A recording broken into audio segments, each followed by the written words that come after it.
All right, it's Sunday afternoon. I'm Coach Micheal Burt. I hope you're having a great Sunday today. It's beautiful and hot here in Tennessee, and therefore, for an entire year, every Sunday I would do a short lesson of typically 15 to 20 minutes for all of our coaching students, and I called that competitive intelligence. And competitive intelligence is specialized knowledge, impeccable skill, incredible prey drive, a remarkable boldness, and you put all of those together and that gives you a competitive advantage. And what I trademarked is those two words, competitive intelligence. So a lot of times on Sundays like today, since I'm not doing that program anymore, all of those sessions are in my online academy, and you can purchase the online academy. If you buy one of my books, it gives you the opportunity to buy the entire vault, I think at $99 a month, and you get access to all of this. But since I'm not doing competitive intelligence anymore, I'm focused really on one program. That's the Greatness Factory membership,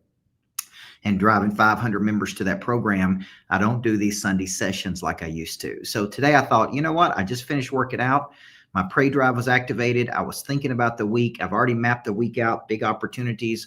And I'm going into a new coaching session tomorrow where I'm coaching a new team. And then I'm speaking at a big State Farm event tomorrow. Then I've got a meeting on scaling of the Greatness Factories. And as I was thinking about going in to coach this team tomorrow, I was thinking about starting the session off by actually focusing on, do you want to change?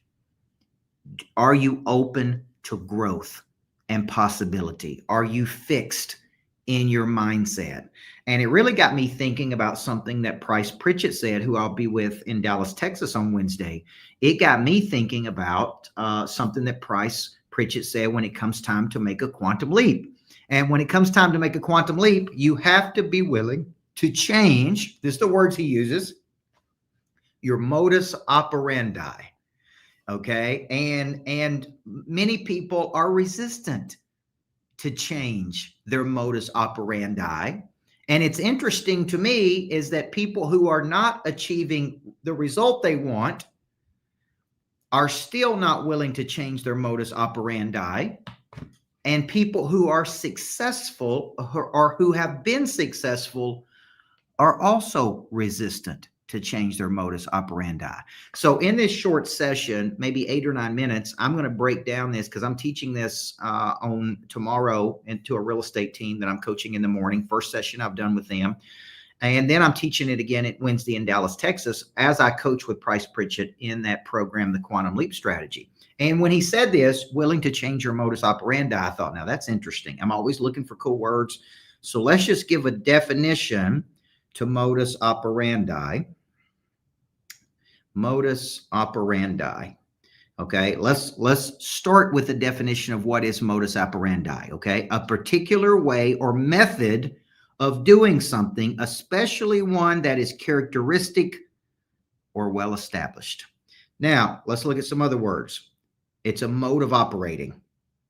Okay, and in criminal law, modus operandi refers to a method of operation or pattern of behavior so distinctive that separates people. Okay, so I want you to think of modus operandi for the purposes of this short coaching session. Is this just an established way that you are doing business? Okay, it's just an established way that you do business. Okay, and when you think about this, and feel free to comment because it'll bring it up on the stage with me and show me your comments. It's like I really want you to think about, all of us have an established way of doing business, and think about how this is detrimental to us because it decreases our psychological flexibility, which is our openness. And if you study luck, guys, being lucky is being open to new opportunity. It's like when something falls in your lap, instead of saying, no, we're not doing that, you have the psychological flexibility to go, I'm open, I'm hungry, I'm humble, I'm teachable, I'm alert, I see some daylight and I'm going to run toward it. See, a lot of you see some daylight, but you're scared to run toward it. So the question is, are you fixed in your thinking? Right? Are you fixed in your thinking? Number one. Okay, and I'm going to go back to my notes here. Are you fixed in your thinking, in your modus operandi, because it has gotten you to some level of success? Okay, and I see this all the time. Like, well, we've been successful. We've done it this way for so many years. It got us to this point. Great. Can it get you to the next level. Okay. So number one is, what is modus operandi? Standard or fixated way of doing something. Okay. What prompted me to think about it is because I'm starting with a new group tomorrow. And it also, because I got a message this morning from a person who said, I would love to work with you, but I just can't quite figure out or justify spending this money. And I'm like, well, you're getting to the same point. You told me you've got to the same point for 5 or 6 straight years, and you have not been able to break through that point. So why are people resistant to change? Because where there's no pain, there's no change. Okay. Why do people lull into a satisfied state? Because satisfied needs never motivate, only unsatisfied needs. So when people have success, they do it the same way because it used to work. Now, this is where we get into arrogance. Don't ever let your old confidence turn into new arrogance. Like, yes, it did used to work, but it's no longer working, and everything works until it don't. So where does Pray Drive play into this? Pray Drive plays into this when you have a fear of going backward. You have a fear of losing everything because what you're doing is not working, competition and embarrassment. It's like you're embarrassed by the results that you're getting. You're willing to change something, right? Pray Drive plays into this because it's like you need to be reactivated. And that reactivation could come through exposure. It could come through environment. It could come through fear. It could come through some competition. So when you think about this changing your modus operandi, some of you out there watching, it's like you get the same results over and over. You got the same financial struggles you had 3 years ago, or you're having the same success that you had 4 years ago, or you're getting to the same point that you did for the last 5 years, and you cannot figure out how to get to a new point. And so why don't people move forward?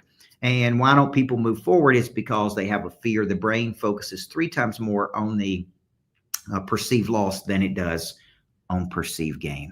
So the brain says, what if this don't work and I've wasted my money? When I hire new people, I look at this real simple. I look at it, this is a 90-day trial period. I most likely will know after 60 days if the attitude indicator is ascending, plateaued, or descending. I'm making a short-term investment in a person that either will work or will not work. And I'm going to give them a 90-day runway. I'm going to give them very clear metrics to hit. And I need to see the attitude indicator ascending versus plateaued or descending. Real simple to me. It's not emotional. It's you're here to do a job, and that job, that attitude indicator is up, plateaued, or going down. And that's it. Okay. So why don't people change? Why do they talk about things for years and never change? Because there's not enough pain.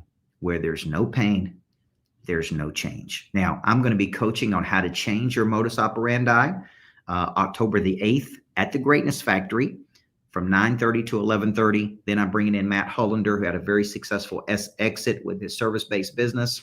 Okay. And then I'll be coming back and coaching on the 9th. If you want to visit on the 8th, just reach out to me, coach@coachburt.com. And we do allow so many people to sit in on a coaching session for one day and see if they like it. Let them taste the ice cream. These are the kinds of things I coach on.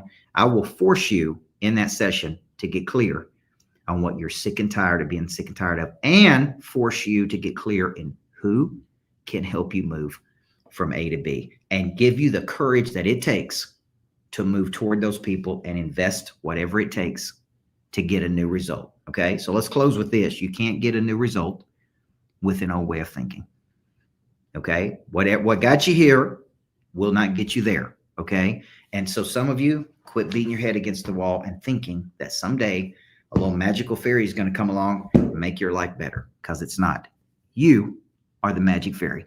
All right, let's have a great night. I'm Coach Burt. Make it a great day, guys. October 8th. If you're interested, coach@coachburt.com. Get a copy of my new book at coachburt.com, $1 Million Days. It's going to open your mind to skill, problem. And if you want to double up, get 8-figure skills stuck in 6-figure vehicles. Those two go together really nicely. Okay. Love you guys. Make it a great day.